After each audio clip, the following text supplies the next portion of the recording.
Robert Ogilvie. He directs the Planning for Healthy Places program of public health law and policy, and over the past 15 years he's worked extensively in community development and planning to help low and middle income neighborhoods.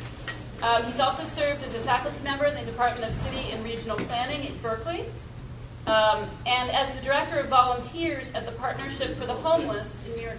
You have to read the whole thing. I got one more line. And he's the author of Volunteerism, Community Life, and the American Ethic, an examination of what motivates people to participate in volunteer programs. This is the highlight. Just the highlights. I forgot that I coached Little League and on. So I see I'm the last person today before you get to go outside and learn about your homework assignment, so I'll try not to be, I'm sorry. You need me to stand up front? I'm just sort of standing here so people in the back can hear me too. And I have a question planted over here too, so maybe that's why he's applauded. So this is what I'm going to talk about, and I'm not going to dwell too long. And the red thing is the light, right? Mm-hmm. Land use decisions have human health consequences. So I'm a city planner. That's my background. That's what I do. And I come to a lot of these conferences, although this one is really special. You guys have had some really very, very powerful messages sent today. And where I fit in is I don't know a whole lot about biology. I haven't taken biology since high school.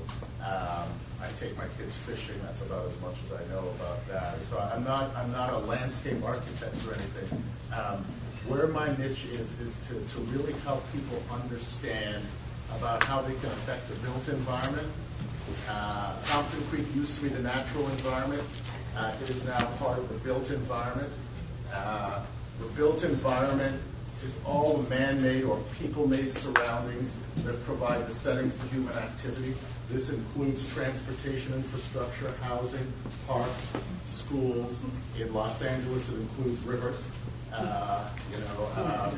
And these are affected by certain decisions that we make, by certain decision-making processes that we make, including the city planning process, including the economic development process, including the redevelopment process, which we just heard about. In California right now, and in most of America right now, all of these processes that I've just spoken about create places in which the healthy choice is the hard choice. Okay? Kids can go fishing and be physically active. That's if their parents aren't so worried about them being hit by a truck when they go out on their bicycle, or if the parents aren't worried that it's dangerous for them, to walk to school. People can go and buy fresh groceries or get fresh food in the neighborhood, but it's a very, very difficult choice. They might have to go 5, 6, 7, 8, or 9 miles stuck in traffic to get the fresh groceries because there might not be a grocery store anywhere near where they live. People can walk and be physically active, but often they really have to go out of their way to do so. And what we talk about in my organization, Public Health Law and Policy, is how you can use land use planning, economic development planning, and redevelopment planning to change that so that the healthy choice becomes the easier choice. People like Reginald and the work that they're doing is so incredibly important and powerful in communities. But where I come in and what I say is that, God forbid anything happened to him. I hope he lives for another 100 years and gets all this great work done. But what I really work on is trying to change the general planning process and the economic development process so the sort of thing that he's talking about gets written into the code, gets written into the plan, so that becomes the default, not the exception, so that you're not swimming upstream, so that anyone who wants to do anything different than what he's talking about, so that they have to swim upstream. So that's what I'm really here to talk about today. So what do I mean unhealthy built environments? This is Southern California. You guys probably know where this is. This is beautiful downtown San Bernardino County. Rancho Cucamonga, one of my favorite California places. lowercase names. And so what's so unhealthy about this? People are zooming to work. This is probably middle of the day. Actually, it's probably on a Sunday morning. I don't think people will be zooming. I have spent time in a hotel just up in this direction with the winds blowing and trying to get out from there to Loma Linda one morning to fly away. Anyhow, why is this an unhealthy built environment? This is only built for cars, okay, and trucks. This is for automobility. This is not built for getting around on foot or on bicycle. Imagine you live somewhere down off here, and your 8-year-old, I've got an 8-year-old son, he's in 3rd grade, and you know when they get to that age, they're really sort of spreading their wings and want to be a little bit more independent. Imagine your 8-year-old says, Mom, can I go to the store and buy some candy? And the store, there's a mall up here, okay? How's that 8-year-old going to get there independently? So if you look closely, you notice that there's a road that goes underneath here, but I'm not sure where that goes. Long and the short of it is that kid's not going to get there independently. You're going to have to pile that kid into a minivan and drive them to the store. So an opportunity for physical activity is gone, okay? This is what it looks like when you're down on street level. You're inhaling noxious fumes. You're sitting there.